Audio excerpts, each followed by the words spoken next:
പാവം ചെക്കന്മാർക്ക് പെണ്ണുങ്ങളില്ല, പെണ്ണുങ്ങൾക്ക് കൂടുതൽ ഇഷ്ടം ടോക്സിക് ആയിട്ടുള്ള ബാഡ് ബോയ്സ് എന്നറിയപ്പെടുന്ന ചെക്കന്മാരെയാണ്. ഇത് ശരിയാണെന്ന് നിങ്ങൾക്ക് തോന്നിയിട്ടുണ്ടോ? നിങ്ങൾ ചിലപ്പോൾ നിങ്ങളുടെ സ്കൂളിലോ കോളേജിലോ ജോലി ചെയ്യുന്ന സ്ഥലത്തോ ഇത് കണ്ടിട്ടുണ്ടാവാം. കുറച്ചുകൂടി സ്മാർട്ട് ആയിട്ടുള്ള ആൾക്കാരോടൊക്കെ എതിർത്ത് സംസാരിക്കുന്ന ഭയങ്കര ടഫ് ആയിട്ടുള്ള ചെക്കന്മാരോട് പെൺകുട്ടികൾക്ക് കുറച്ച് അട്രാക്ഷൻ തോന്നുന്നത്, അല്ലെങ്കിൽ അവരോട് ഭയങ്കര സോഫ്റ്റ് ആയിട്ട് സംസാരിക്കുന്നത് നിങ്ങൾ ചിലപ്പോൾ കണ്ടിട്ടുണ്ടാവാം. ഇത് ഏകദേശം ശരിയായ ഒരു കാര്യം തന്നെയാണ്. പക്ഷെ ഇത് എന്നും ഇങ്ങനെ തന്നെയായിരിക്കും? ഇതിൽ മാറ്റങ്ങളൊന്നും ഉണ്ടാവില്ലേ? അതിനെപ്പറ്റിയാണ് നമ്മൾ ഇന്ന് സംസാരിക്കാൻ പോകുന്നത്. അതുപോലെ തന്നെ നിങ്ങളൊരു നൈസ് ഗായ് ആണ്, അല്ലെങ്കിൽ നിങ്ങളൊരു പാവം ചെക്കനാണെങ്കിൽ ഇത് മാറ്റാൻ എന്ത് ചെയ്യണമെന്ന് കൂടി ഞാൻ നിങ്ങൾക്ക് പറഞ്ഞു തരുന്നതായിരിക്കും. ഇതെല്ലാം പറയുന്നതിന് മുമ്പ് ആദ്യം നിങ്ങൾ മനസ്സിലാക്കേണ്ട ഒരു കാര്യമുണ്ട്, എന്തുകൊണ്ടാണ് ഇത് ഇങ്ങനെ സംഭവിക്കുന്നത്. Because that is very very important to know. അതിനുശേഷം ഇത് മാറുമോ ഇല്ലയോ എന്നും ഇത് മാറണമെങ്കിൽ നിങ്ങൾ എന്ത് ചെയ്യണമെന്നും ഞാൻ പറയുന്നതായിരിക്കും. So don't worry guys. So video start ചെയ്യുന്നതിന് മുമ്പ് എനിക്ക് നിങ്ങളോട് ഒരു കാര്യം പറയാനുണ്ട്. നിങ്ങളുടെ അഭിപ്രായം എനിക്ക് അറിയണം. ഞാനിത് പറയുന്നതിന് മുമ്പ് ഗേൾസിന് കൂടുതലും ബാഡ് ബോയ്സിനോടാണ് അട്രാക്ഷൻ ഉള്ളത്. ഇത് ശരിയാണോ തെറ്റാണോ? നിങ്ങൾക്ക് ശരി എന്നാണ് തോന്നുന്നതെങ്കിൽ നിങ്ങൾ ഇപ്പൊ തന്നെ യെസ് എന്ന് കമന്റ് ചെയ്യുക. ഇത് ശരിയല്ല എന്നാണ് തോന്നുന്നതെങ്കിൽ നിങ്ങൾ നോ എന്ന് കമന്റ് ചെയ്യുക, അല്ലെങ്കിൽ നിങ്ങളുടെ ഒപ്പീനിയൻ ഒന്ന് കമന്റ് ചെയ്യുക. സോ ഇപ്പൊ തന്നെ വീഡിയോ പോസ് ചെയ്തിട്ട് ഒന്ന് കമന്റ് ചെയ്യാവോ? ഈ വീഡിയോയുടെ അവസാനവും നിങ്ങൾക്ക് അതേ ഒപ്പീനിയൻ തന്നെ ഉണ്ടോ എന്ന് കൂടി നിങ്ങൾ എന്നെ അവസാനം അറിയിക്കുക. സോ നമുക്ക് സ്റ്റാർട്ട് ചെയ്യാം. സോ നമുക്ക് ആദ്യം ഇത് എന്തുകൊണ്ട് സംഭവിക്കുന്നു എന്ന് മനസ്സിലാക്കാം. ഇത് എന്തുകൊണ്ട് സംഭവിക്കുന്നു എന്ന് നിങ്ങൾ മനസ്സിലാക്കിയാലാണ് ഞാൻ പറയുന്ന സൊല്യൂഷൻ, അല്ലെങ്കിൽ ഞാൻ പറയാൻ പോകുന്ന ബാക്കി കാര്യങ്ങൾ നിങ്ങൾക്ക് കൃത്യമായിട്ട് മനസ്സിലാവുള്ളൂ. ഇതിന് ഒരുപാട് റീസൺസ് ഉണ്ട്. എല്ലാം ഒന്നും നമ്മൾ പറയാൻ പോകുന്നില്ല. നമ്മൾ ഇന്ന് സംസാരിക്കാൻ പോകുന്നത് ബാഡ് ബോയ്സിനോട് അട്രാക്ഷൻ തോന്നുന്ന ഗേൾസിന്റെ മൈൻഡിൽ എന്താണ് സംഭവിക്കുന്നത്, ഗേൾസ് എന്താണ് ചിന്തിക്കുന്നത്, എന്തുകൊണ്ടാണ് അവരിങ്ങനെ ചിന്തിക്കുന്നതെന്നാണ് നമ്മൾ ആദ്യം സംസാരിക്കാൻ പോകുന്നത്. സോ അതിൽ ആദ്യത്തെ ഒരു കാര്യമാണ് ഐ ആം സ്പെഷ്യൽ ഇഫക്റ്റ്. അതായത് സ്കൂളിലോ കോളേജിലോ ഭയങ്കര സ്മാർട്ട് ആയിട്ടുള്ള ടഫ് ആയിട്ടുള്ള ടീച്ചേഴ്സിനോടൊക്കെ എതിർത്ത് പറയുന്ന ചെക്കന്മാരോട് ഗേൾസിന് എപ്പോഴും അട്രാക്ഷൻ ഉണ്ടാവും, അല്ലെങ്കിൽ അവരോട് ഭയങ്കര സോഫ്റ്റ് ആയിട്ട് സംസാരിക്കുന്നുണ്ടാവാം. ആൻഡ് അങ്ങനെയുള്ള ചെക്കന്മാർ ഇവർക്ക് അറ്റൻഷൻ കൊടുക്കാൻ തുടങ്ങുമ്പോൾ ദേ വിൽ ഫീൽ സ്പെഷ്യൽ. അതിന് കാരണം ബാക്കിയുള്ള ആൾക്കാരോടൊക്കെ ഭയങ്കര ടഫ് ആയിട്ടാണ് ഇയാൾ സംസാരിക്കുന്നത്, പക്ഷെ എന്നോട് മാത്രം സ്നേഹത്തോടെ സംസാരിക്കുന്നു, എനിക്ക് മാത്രം അറ്റൻഷനും ടൈമും തരുന്നു, ഞാൻ പറയുന്നത് മാത്രം കേൾക്കാൻ തുടങ്ങുന്നു. ഇങ്ങനെ വരുമ്പോൾ അവർക്കൊരു സ്പെഷ്യൽ ഫീലിംഗ് വരാൻ തുടങ്ങും. And that feeling is very high. അത് ഇവർക്ക് ഒരുപാട് എക്സൈറ്റ്മെന്റും ക്രിയേറ്റ് ചെയ്യുന്നുണ്ട്. അത് മാത്രമല്ല, ബാക്കിയുള്ള ആൾക്കാരൊക്കെ നോക്കുമ്പോൾ നീ എന്ത് ഭാഗ്യവതിയാണ്, കാരണം അവൻ നിന്നോട് മാത്രം ഭയങ്കര പാവമായിട്ട് സംസാരിക്കുന്നു. ആൻഡ് ഇത് അവർ കേൾക്കുമ്പോൾ അവർ ഒന്നുകൂടി ഹാപ്പി ആവും, ഒന്നുകൂടി അറ്റാച്ച്ഡ് ആവുകയും ചെയ്യും. പക്ഷെ കുറച്ച് കഴിയുമ്പോൾ ഇതിൽ മാറ്റം വരാൻ തുടങ്ങും. അതായത് ആദ്യം ഭയങ്കര സോഫ്റ്റ് ആയിട്ട് ഇവരുടെ അറ്റൻഷൻ കിട്ടാൻ വേണ്ടി ഒരുപാട് സ്നേഹത്തോടെ സംസാരിച്ച ചെക്കൻ പതുക്കെ പതുക്കെ അവന്റെ ടോക്സിസിറ്റി എല്ലാം കാണിക്കാൻ തുടങ്ങും. പതുക്കെ പതുക്കെ ചിലപ്പോൾ സംശയമാകാം, ദേഷ്യമാകാം, കൺട്രോളിംഗ് ആകാം, അങ്ങനെ പല രീതിയിലൂടെ ഇത് കാണിക്കാൻ തുടങ്ങാം. ആദ്യം ചിലപ്പോൾ അക്സെപ്റ്റ് ചെയ്യാൻ പറ്റിയില്ലെങ്കിലും പതുക്കെ പതുക്കെ അതിൽ വളരെ അഡിക്റ്റഡ് ആകും ഗേൾസ്. കലിപ്പന്റെ കാന്താരിയിലേക്കുള്ള ഒരു യാത്രയും സ്റ്റാർട്ട് ചെയ്യും. And this is going to be very addictive.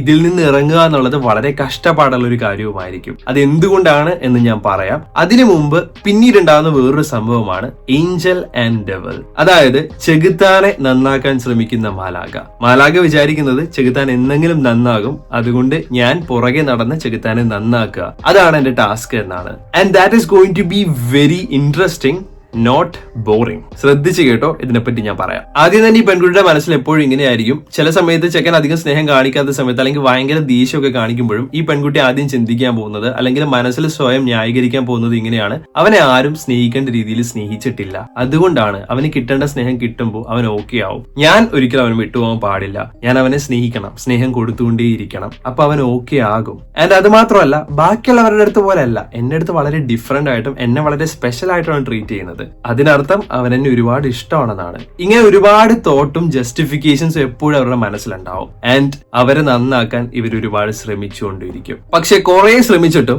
ഇവർ നന്നാവില്ല എന്ന് കാണുമ്പോൾ ഇവർ ഡിസപ്പോയിന്റഡ് ആവുമായിരിക്കാം. പക്ഷെ അതിലും ചിലപ്പോൾ ഇവർ അഡിക്റ്റഡ് ആവാം. ഇവര് ആ റിലേഷൻഷിപ്പിൽ നിന്ന് ഇറങ്ങിപ്പോകാനുള്ള സാധ്യതയും വളരെ കുറവാണ്. ഇതിൽ നിന്ന് ഉണ്ടാവുന്ന അഡിക്ഷൻ വളരെ സ്ട്രോങ് ആണ്. ഇതിൽ നിന്ന് ഊരിപ്പോകുക എന്നുള്ളത് കുറച്ച് പാടുള്ള ഒരു കാര്യവുമാണ്. അതിനൊരു കാരണവും കൂടിയുണ്ട്. ഈ അഡിക്ഷൻ തരുന്ന ഒരു സുഖമുണ്ട്. And that may be very high. അതിന് കാരണം ഇപ്പൊ നിങ്ങൾ ഒരുപാട് വിശന്നിരിക്കാന്ന് വിചാരിക്കുക, 2-3 ദിവസമായിട്ട് നിങ്ങൾക്ക് ഭക്ഷണം മര്യാദയ്ക്ക് കിട്ടിയിട്ടില്ല. അങ്ങനെ ഇരിക്കുന്ന സമയത്ത് നിങ്ങൾക്ക് ചിലപ്പോൾ അധികം ഇഷ്ടമില്ലാത്തൊരു ഭക്ഷണം തന്നാൽ പോലും ആ ഭക്ഷണത്തിന് ഒരുപാട് ടേസ്റ്റ് നിങ്ങൾക്ക് തോന്നാം. പിന്നെയും നിങ്ങൾ ഒരു ദിവസം പട്ടിണി കിടന്നു, എന്നിട്ട് പിന്നെയും അതേ ഭക്ഷണം തന്നെ നിങ്ങൾക്ക് തന്നാൽ ആ ഭക്ഷണത്തിന് നിങ്ങൾ സാധാരണ കഴിക്കുന്ന ഭക്ഷണത്തെക്കാൾ ഒരുപാട് ടേസ്റ്റ് ആയിട്ട് നിങ്ങൾക്ക് തോന്നാം. ഇതുപോലെ തന്നെയാണ് ഇങ്ങനെയുള്ള ബാഡ് ബോയ്സ് ആയിട്ടുള്ള റിലേഷൻഷിപ്പ് എന്ന് പറയുന്നത്. അവരിടയ്ക്കിടയ്ക്ക് വന്ന് സ്നേഹം തരും, പിന്നീട് അവർ ഡിസപ്പിയർ ആകും. അവർ ചിലപ്പോൾ ഇമോഷണലി അവൈലബിൾ ആയിരിക്കില്ല, നിങ്ങൾക്ക് ആവശ്യമുള്ള സമയത്ത് നിങ്ങളുടെ അടുത്ത് വരില്ല, എന്നിട്ട് ഇടയ്ക്ക് വന്നിട്ട് നിങ്ങളോട് ഒരുപാട് സ്നേഹം കാണിക്കും. ആ സ്നേഹത്തിൽ നിങ്ങൾ അഡിക്റ്റഡ് ആകും. പതുക്കെ പതുക്കെ ബാക്കിയെല്ലാം നിങ്ങൾക്ക് ബോറിംഗ് ആവാനും തുടങ്ങും. നൈസ് ഗായ്സ് അല്ലെങ്കിൽ പാവം ചെക്കന്മാരെന്നുള്ളതൊക്കെ ബോറിംഗ് ആവാൻ തുടങ്ങും. അതിന് കാരണം എന്താണെന്ന് വെച്ചിട്ടുണ്ടെങ്കിൽ പാവം ചെക്കന്മാരൊക്കെ ഭയങ്കര പ്രെഡിക്റ്റബിൾ ആയിരിക്കും, എന്നാൽ ഈ ടോക്സിക് ബാഡ് ഗായ്സ് എന്ന് പറയുന്നത് അൺപ്രെഡിക്റ്റബിൾ ആണ്. അവരെപ്പോ എന്ത് ചെയ്യുമെന്ന് നിങ്ങൾക്ക് പോലും അറിയില്ല. Everything is going to be a surprise. And എല്ലാത്തിലും ഒരു മസാലയുണ്ട്. കാരണം ചില സമയത്ത് സന്തോഷം, ചില സമയത്ത് സങ്കടം, ചില സമയത്ത് ദേഷ്യം, ഇറിറ്റേഷൻ, ഇതെല്ലാം ഇങ്ങനെ മാറി മാറി വന്നുകൊണ്ടിരിക്കും. അതുകൊണ്ട് തന്നെ ഒട്ടും ബോറിംഗ് ആയിട്ട് തോന്നില്ല, വളരെ ഇൻട്രസ്റ്റിംഗ് ആയിട്ട് തോന്നും. പക്ഷെ പതുക്കെ പതുക്കെ ഇതിലൊരു മാറ്റം വരും. അത് എപ്പോഴാണെന്ന് ഞാൻ പറയാം. അതിനു മുമ്പ് അതിനേക്കാൾ ആഴത്തിൽ നമ്മൾ ഒന്നും കൂടി ചിന്തിക്കേണ്ടി വരും. എന്തുകൊണ്ടാണ് girls get attracted to bad boys, അല്ലെങ്കിൽ എന്തുകൊണ്ടാണ് അവർക്ക് ഇമോഷണൽ അറ്റാച്ച്മെന്റ് തരാത്ത ചെക്കന്മാരോട് ഗേൾസിന് അട്രാക്ഷൻ വരുന്നതെന്ന്. ഇതിന് ഒരുപാട് റീസൺസ് ഉണ്ടെങ്കിലും ഞാൻ ഇന്ന് പറയാൻ പോകുന്ന ഒരു റീസൺ എന്ന് പറഞ്ഞാൽ ഇതാണ്: ഫെമിലിയാരിറ്റി. അതായത് ഇങ്ങനെ ബാഡ് ബോയ്സ് ആയിട്ടുള്ള അല്ലെങ്കിൽ ടോക്സിക് ആയിട്ടുള്ള ട്രേറ്റ്സിനോട് അട്രാക്ഷൻ വരുന്നവർക്ക് ചെറുപ്പം മുതലേ ഒരു പക്ഷേ അവർ വരുന്ന ബാക്ക്ഗ്രൗണ്ട് അതിന് വഴിയൊരുക്കിയിട്ടുണ്ടാവാം. അതായത് people from a toxic background അല്ലെങ്കിൽ people from a toxic family may not have a healthy relationship. ചെറുപ്പം മുതലേ അച്ഛനും അമ്മയും തമ്മിൽ എപ്പോഴും ഫൈറ്റ് ആണെന്ന് വിചാരിക്കുക, അല്ലെങ്കിൽ അച്ഛൻ ആൽക്കഹോളിക് ആണ്, അച്ഛൻ ഇമോഷണലി വളരെ ഡിസ്റ്റന്റ് ആണ്, എപ്പോഴും ആവശ്യമുള്ള സമയത്ത് അച്ഛൻ ഉണ്ടായിട്ടില്ല, അല്ലെങ്കിൽ അമ്മയെ ഒട്ടും സ്നേഹിച്ചിട്ടില്ല, അമ്മ എപ്പോഴും ഹേർട്ട് ആയിരിക്കുന്നതൊക്കെ കണ്ടിട്ടുണ്ടെങ്കിൽ നമ്മൾ ആദ്യം വിചാരിക്കും അതിൽ ഓപ്പോസിറ്റ് ആൾക്കാരായിരിക്കും നമ്മൾ അന്വേഷിക്കാൻ പോകുന്നതെന്ന്. പക്ഷേ ചെറുപ്പം മുതലേ നമ്മൾ ആദ്യം കാണുന്ന കപ്പിൾസ് എന്ന് പറയുന്നത് നമ്മുടെ പാരന്റ്സ് ആണ്. നമ്മുടെ പാരന്റ്സ് തമ്മിലുള്ള റിലേഷൻഷിപ്പ് നമ്മളുടെ ചിന്താഗതിയെ ഒരുപാട് ഇൻഫ്ലുവൻസ് ചെയ്യുന്നുണ്ട്. സോ ചെറുപ്പം മുതലേ നമ്മൾ കാണുന്ന ഇഷ്ടം എന്ന് പറഞ്ഞാൽ ഇതൊക്കെയാണ് എന്നുള്ള ചിന്ത ഓൾറെഡി നമ്മളുടെ മനസ്സിലുണ്ടാവുന്നുണ്ട്. അപ്പൊ പാരന്റ്സ് തമ്മിൽ ഒരുപാട് ഡിസ്റ്റന്റ് ആണ്, പാരന്റ്സ് തമ്മിൽ എപ്പോഴും വഴക്കും പ്രശ്നങ്ങളൊക്കെ ആണെങ്കിൽ കുട്ടിയുടെ മനസ്സിലേക്ക് വരുന്നത് ഇഷ്ടം ഇങ്ങനെയാണ്, love is pain and suffering എന്നുള്ള തോട്ട്സ് വരും. അപ്പോ ഈ ഇടക്കിടക്ക് സ്നേഹം കാണിക്കുന്നു, ഇടക്കിടക്ക് ദേഷ്യപ്പെടുന്നു, ഇടക്കിടക്ക് തല്ലുപിടിക്കുന്നു, ഇതൊക്കെ ഉണ്ടെങ്കിൽ മാത്രമേ ലവ് എന്നുള്ളത് പൂർണ്ണമാകൂ എന്നുള്ള ചിന്ത ചെറുപ്പം മുതലേ മനസ്സിലുണ്ടാവും. അതുകൊണ്ട് തന്നെ ചെറുപ്പം മുതലേ ഈ അൺപ്രഡിക്റ്റബിലിറ്റി അല്ലെങ്കിൽ എന്ത് സംഭവിക്കുന്ന അറിയാൻ പാടില്ലാത്ത ഈ അവസ്ഥ ഫെമിലിയർ ആണ്, നമുക്ക് അത്രയും പരിചിതമാണ് ബ്രെയിനിന്. സോ ബ്രെയിന് പുതിയൊരു കാര്യമല്ല. അതുകൊണ്ട് തന്നെ ബാഡ് ബോയ്സ്, ടോക്സിക് ഗായ്സ് എന്ന് പറയുന്നത് ബ്രെയിൻ ഓൾറെഡി ഫെമിലിയർ ആണ്. ബ്രെയിൻ ഇത് നേരത്തെ കണ്ടിട്ടുണ്ട്, പരിചയമുള്ള ഒരു കാര്യമാണ്. അപ്പോ ബ്രെയിന് പ്രോസസ് ചെയ്യാൻ വളരെ ഈസിയാണ്. നൈസ് ഗായ്സ്, ഗുഡ് ഗായ്സ് എന്ന് പറയുന്നത് ബ്രെയിൻ അത്ര ഫെമിലിയർ അല്ല. അതായത് ഒരുപാട് സ്നേഹവും അറ്റൻഷനും തരുന്നത് ബ്രെയിൻ അത്ര എക്സ്പീരിയൻസ് ചെയ്തിട്ടില്ല ചെറുപ്പം മുതലേ. ഈ എക്സ്പീരിയൻസ് ചെയ്യാത്തതുകൊണ്ട് തന്നെ ബ്രെയിൻ അത് വളരെ സ്ട്രേഞ്ച് ആണ്. അത് പ്രോസസ് ചെയ്യാൻ ഒരുപാട് സമയം എടുക്കും. നമ്മുടെ ബ്രെയിന് അത്ര എഫേർട്ട് എടുക്കാൻ താല്പര്യമൊന്നുമില്ല. അതുകൊണ്ട് തന്നെ നമ്മുടെ ബ്രെയിൻ എപ്പോഴും ഫെമിലിയാരിറ്റി ആണ് ചൂസ് ചെയ്യാറുള്ളത്. സോ ഫെമിലിയാരിറ്റി എന്താണ്? ഇടയ്ക്കിടയ്ക്ക് തരുന്ന സ്നേഹം. അത് പാരന്റ്സ് നമ്മൾക്ക് ഇടയ്ക്കിടയ്ക്ക് തന്ന സ്നേഹമാകാം, നമ്മൾ പാരന്റ്സ് തമ്മിലുള്ള സ്നേഹം കണ്ടതുമാകാം. അതുപോലെ തന്നെ നമ്മുടെ ചുറ്റുപാടില് നമ്മൾ കണ്ട കാര്യങ്ങള്, ചുറ്റുപാടില് നമ്മൾ കപ്പിൾസിനെ എങ്ങനെയാണ് കണ്ടത്, ചുറ്റുപാടില് നമ്മുടെ കൾച്ചർ എന്താണ് പറഞ്ഞത്, ബോയ്സ് ഇങ്ങനെയായിരിക്കണം, ഗേൾസ് ഇങ്ങനെയായിരിക്കണം എന്നൊരു ഐഡിയോളജി ഉണ്ടെങ്കിൽ അതെല്ലാം മാറ്റർ ആവുന്നുണ്ട്.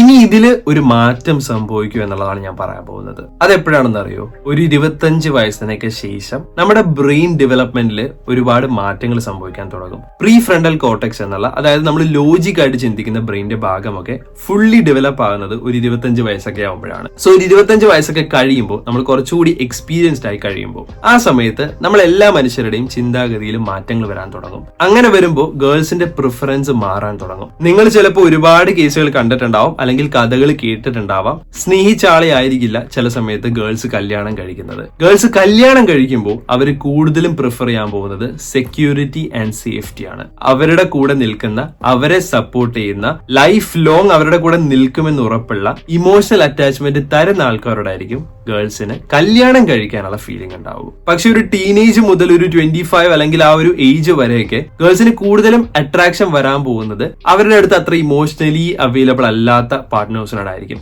പക്ഷെ പതുക്കെ പതുക്കെ ഇതിൽ മാറ്റം വരാൻ തുടങ്ങും. പതുക്കെ പതുക്കെ സെറ്റിൽ ആവാനുള്ള തോട്ട്സ് അവർക്ക് വരും. അങ്ങനെ വരുമ്പോൾ കല്യാണം കഴിക്കാൻ പോകുന്നത് ഗേൾസ് കൂടുതലും നൈസ് ആയിട്ടുള്ള കൂടെ നിൽക്കുന്ന ബോയ്സിനെ ആയിരിക്കും. സോ നിങ്ങളൊരു നൈസായ ചെക്കനാണെങ്കിൽ ഞാൻ നിങ്ങൾക്കൊരു വലിയ സൊല്യൂഷൻ പറഞ്ഞു തരാം. പക്ഷെ അതിനു മുമ്പ് ഗേൾസിനോട് എനിക്കൊരു കാര്യം പറയാനുണ്ട്. ഇത്രയേ ഉള്ളൂ, പ്രേമിച്ചു, പക്ഷെ എടുത്തു ചാടി കല്യാണം കഴിക്കരുത്. നിങ്ങളൊരു 25 വയസ്സിനൊക്കെ ശേഷം കല്യാണത്തെ പറ്റി ചിന്തിക്കുന്നതായിരിക്കും എപ്പോഴും നല്ലത്. ടീനേജ് മുതലേ നിങ്ങൾക്ക് അട്രാക്ഷൻ ഉണ്ടാവാം, അല്ലെങ്കിൽ ഇഷ്ടവും പ്രണയവും ഒക്കെ ഉണ്ടാവാം. പക്ഷെ ആ സമയത്ത് തന്നെ ഇവനാണ് എന്റെ എല്ലാം, അല്ലെങ്കിൽ ദിസ് ഈസ് ദ പേഴ്സൺ, ഇതാണ് എനിക്ക് വേണ്ടത്, we are made for each other എന്നുള്ള തോട്ടിലേക്ക് പോയി എടുത്തു ചാടി കല്യാണം കഴിക്കാതിരിക്കുക. അത് ഭാവിയിൽ നിങ്ങൾക്ക് വളരെ പ്രശ്നങ്ങൾ ഉണ്ടാക്കും. ബിക്കോസ് ഒരു 25 വയസ്സൊക്കെ കഴിയുമ്പോൾ, അല്ലെങ്കിൽ ഒരു 30 വയസ്സൊക്കെ ആകുമ്പോൾ നിങ്ങളുടെ തോട്ട് പ്രോസസ്സിൽ തന്നെ ഒരുപാട് മാറ്റം വരാൻ തുടങ്ങും. ആ സമയത്ത് എടുത്ത തീരുമാനം തെറ്റിപ്പോയി എന്ന് വരാതിരിക്കാൻ എപ്പോഴും മനസ്സിലാക്കുക, പ്രേമിച്ചോ, പക്ഷെ കല്യാണം കഴിക്കുമ്പോൾ ഒരുപാട് ചിന്തിച്ച് ഒരു 25 വയസ്സിന് ശേഷം മാത്രം തീരുമാനിക്കുക. ഇനി നൈസ് ഗായ്സ് എന്നറിയപ്പെടുന്ന അല്ലെങ്കിൽ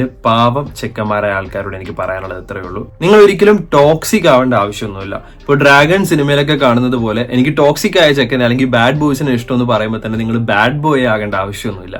നിങ്ങൾ ഡെവലപ്പ് ചെയ്യേണ്ട ഒരു വളരെ വലിയ ഒരു കാര്യമുണ്ട്. അത് നിങ്ങൾ ഡെവലപ്പ് ചെയ്തില്ലെങ്കിൽ അതൊരു പക്ഷെ നിങ്ങളുടെ തെറ്റായിരിക്കും. അതുകൊണ്ട് തന്നെ നിങ്ങൾ സീരിയസ് ആയിട്ട് ഞാൻ ഈ പറയുന്ന കാര്യം നിങ്ങൾ ഡെവലപ്പ് ചെയ്യുക. എന്താണെന്നറിയോ? Self confidence.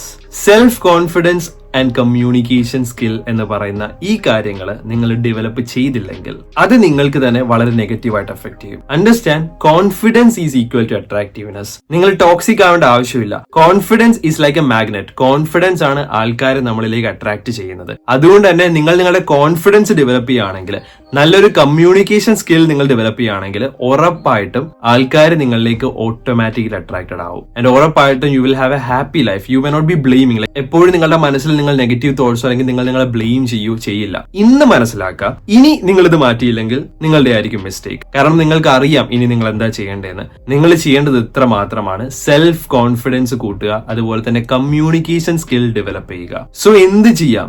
Just YouTube videos കണ്ടതുകൊണ്ട് മാത്രം നിങ്ങളുടെ സെൽഫ് കോൺഫിഡൻസ് കൂടുമോ എന്ന് ചോദിച്ചാൽ അതെനിക്ക് ഉറപ്പ് പറയാൻ പറ്റുന്ന ഒരു കാര്യമല്ല. വീഡിയോസിലൂടെ പറയുന്നത് എല്ലാവർക്കും ജനറൽ ആയിട്ടുള്ള കാര്യങ്ങളാണ്. That may help. അത് ഒരുപാട് ആൾക്കാരെ ഹെൽപ്പ് ചെയ്യുന്നുണ്ടെന്ന് എനിക്കറിയാം. പക്ഷെ നിങ്ങൾ സീരിയസ് ആയിട്ട് ഇത് മാറ്റാൻ ആഗ്രഹിക്കുന്നുണ്ടെങ്കിൽ നിങ്ങളൊരു സൈക്കോളജിസ്റ്റിനെ അല്ലെങ്കിൽ ഒരു തെറപ്പിസ്റ്റിനെ എന്തായാലും കൺസൾട്ട് ചെയ്യുക എന്നുള്ളതാണ്. സൈക്കോളജിസ്റ്റിനെ കൺസൾട്ട് ചെയ്യുക അല്ലെങ്കിൽ ഒരു തെറപ്പിസ്റ്റിനെ കൺസൾട്ട് ചെയ്യുക എന്ന് പറയുമ്പോൾ ചില സമയത്ത് അതൊരു എക്സ്പെൻസീവ് ആയ കാര്യമാണ്. പക്ഷെ എപ്പോഴും മനസ്സിലാക്കേണ്ട ഒരു കാര്യം ഇത്രയേ ഉള്ളൂ: നിങ്ങളുടെ ജീവിതകാലം മുഴുവനും വേണ്ട ഒരു കാര്യമാണ് നിങ്ങൾ ചെയ്യാൻ പോകുന്നത്. നിങ്ങളുടെ ലൈഫ് തന്നെ മാറ്റിമറിക്കാവുന്ന ഒരു സംഭവമായിരിക്കും കോൺഫിഡൻസ് കൂട്ടുന്നതും കമ്മ്യൂണിക്കേഷൻ സ്കിൽ ഡെവലപ്പ് ചെയ്യുന്നതും. അത് പക്ഷെ പതുക്കെ നടക്കുന്ന ഒരു പ്രോസസ്സാണ്. അതൊരിക്കലും ഒറ്റയടിക്ക് നടക്കുന്ന ഒരു പ്രോസസ് അല്ല.